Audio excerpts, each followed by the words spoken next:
February 2026. OpenAI hits an $840 billion valuation, the highest private tech company in history. 900 million people use ChatGPT every week. 50 million pay for it. The company pulls in over $25 billion a year. But here's the disorienting part. 11 years ago, this was a charity. December 2015. Sam Altman, Elon Musk, Greg Brockman, and a group of researchers launch OpenAI as a nonprofit. The mission is explicit. Develop artificial intelligence that benefits all of humanity, unconstrained by the need to generate returns. No shareholders, no profit motive, just research in the public interest. They raise initial funding, assemble a team, and commit to open collaboration. The structure is deliberate.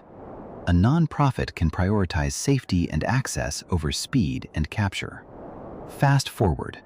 The nonprofit still exists on paper, but the entity driving that $840 billion valuation is a capped profit subsidiary.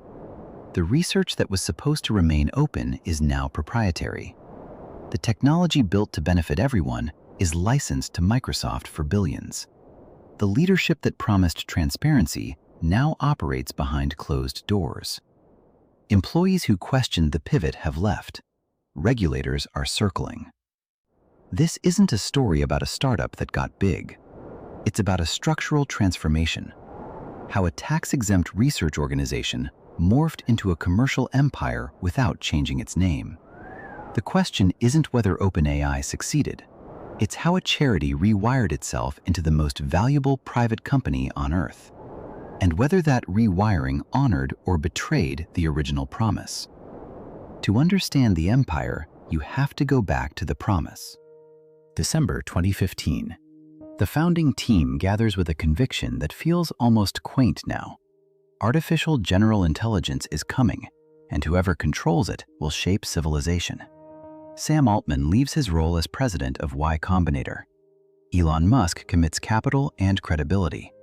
Greg Brockman walks away from a CTO position at Stripe.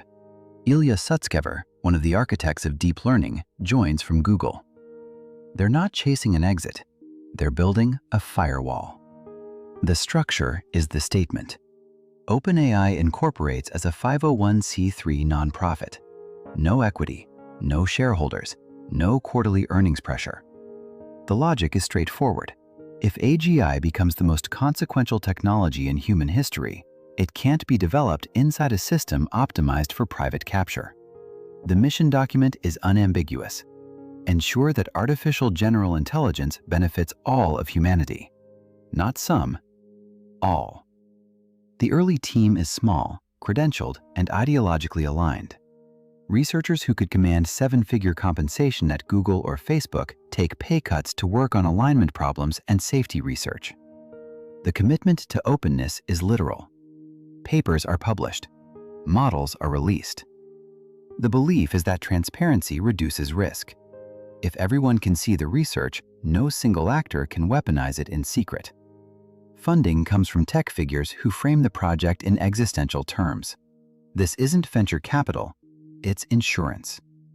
The nonprofit structure is supposed to insulate the work from market forces, allowing the team to move carefully rather than quickly. For 18 months, that model holds. The research advances, the team grows, the mission stays intact.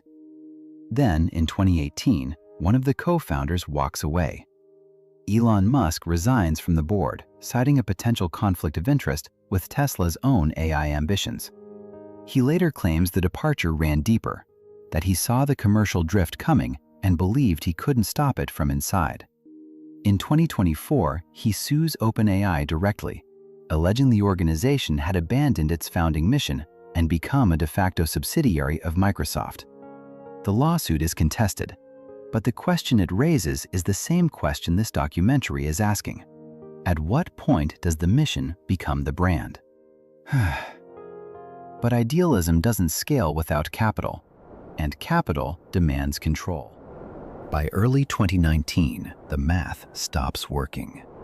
OpenAI is burning through tens of millions a year on compute alone. Training runs that once cost thousands now cost millions. The researchers see what's coming. To build models that approach general intelligence, you need infrastructure that rivals nation-states. Google has it. Facebook has it. A nonprofit running on donations does not. The board faces a choice: scale back the ambition or rewire the structure. They choose rewire. March 2019. OpenAI announces a hybrid model. The nonprofit remains as the parent entity, retaining governance and control. Beneath it, a new capped profit subsidiary is created, OpenAI LP. This subsidiary can raise capital, hire talent at market rates, and license technology. But there's a constraint. Investor returns are capped at 100 times their initial investment. After that, all value flows back to the nonprofit mission. The logic is elegant. Traditional investors get upside, the mission stays protected. The nonprofit board maintains final authority over decisions, including the power to block commercialization if it conflicts with safety. On paper, it's a structure that lets you compete with trillion-dollar corporations without becoming one. The capital floods in. $1 billion from Microsoft in the first round, then more. Suddenly, OpenAI can afford the compute, the researchers, and the runway to train models at the frontier. The capped profit structure becomes the unlock, a way to fund moonshots without surrendering control. For 2 years, it works exactly as designed. The models improve, the funding scales. The mission, at least in governance terms, remains intact. But caps are theoretical. Influence is real. And when the technology breaks through, the structure that preserved the mission starts bending under the weight of what it enabled. November 2022. ChatGPT launches as a research preview. Within 5 days, it crosses 1 million users. Within 2 months, 100 million. By early 2026, 900 million people use it every week. 50 million pay for it. No consumer product in history has scaled this fast. But the real breakthrough isn't adoption. It's what adoption generates. Every conversation with ChatGPT creates training data. Every correction, every follow-up, every task refined. Proprietary signal that competitors can't access. Google has search logs. Meta has social graphs. OpenAI now has something neither can replicate. Billions of hours of human-AI interaction across every domain, in every language, solving real problems in real time. This becomes the moat. More users generate better data. Better data trains better models. Better models attract more users and more revenue. More revenue buys more compute. More compute enables larger training runs. The loop closes. And once it closes, it accelerates. The strategy shifts accordingly. The models that were supposed to remain open become closed. GPT-4's architecture is proprietary. The research that was published is now withheld. The APIs that were experimental become enterprise products with tiered pricing and usage caps. OpenAI is no longer publishing for the research community. It's licensing to Fortune 500 companies at $25 billion a year in annualized revenue. Competitors have models. Anthropic has Claude. Google has Gemini. Meta releases Llama. But none of them have the consumer distribution engine. None of them have the feedback loop between product, data, and capital running at this scale. The gap isn't just technical anymore. It's structural. The nonprofit that promised openness now operates the most closed AI system in the world. The irony is sharp, but the strategy is undeniable. Once the moat was dug, February 2026.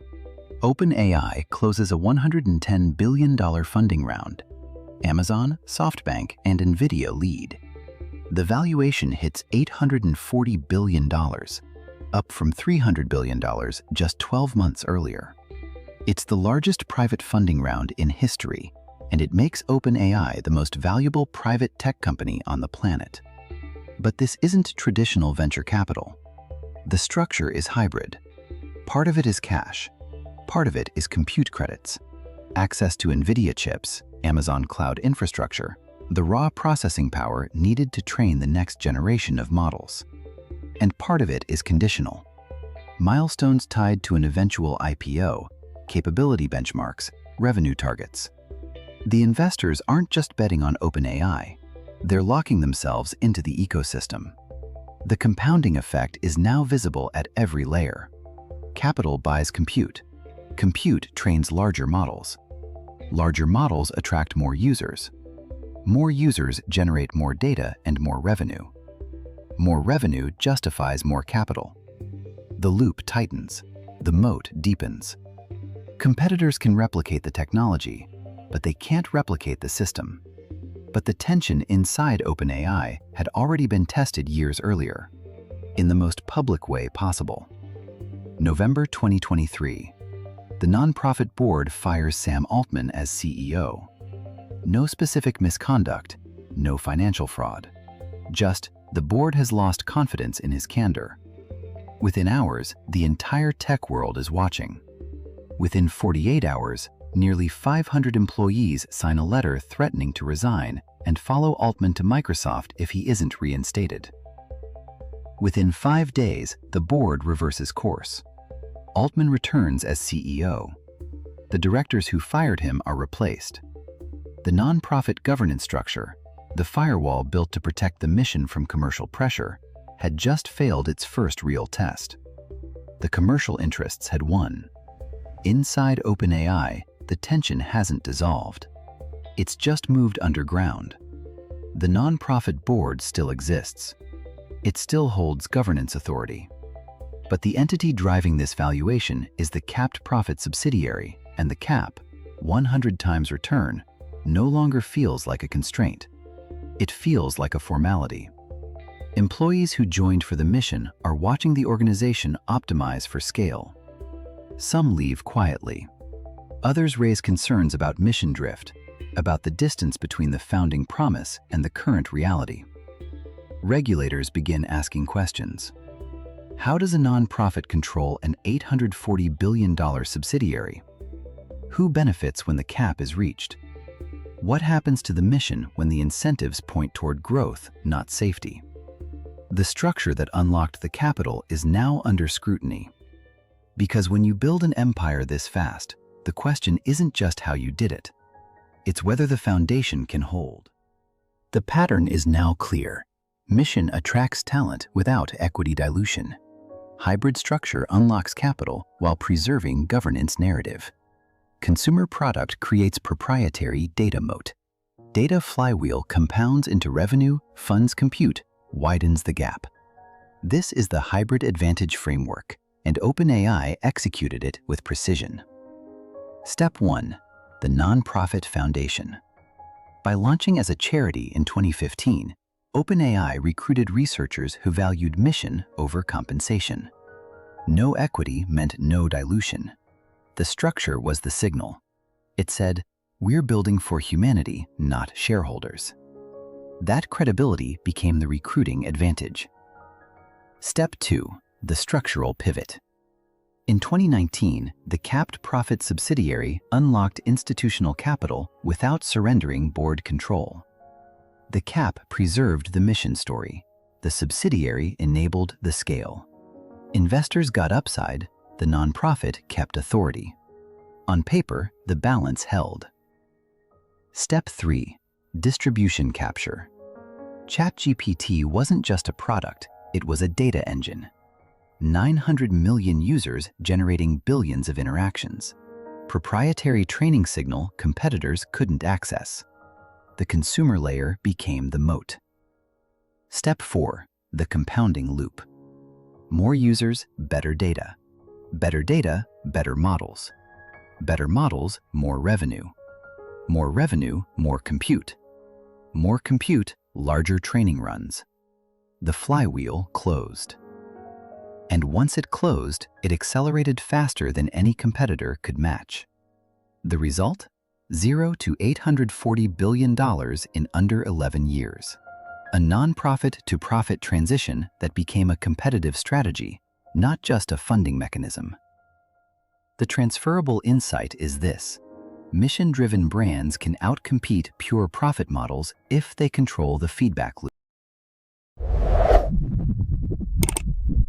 Learn the next winning strategy.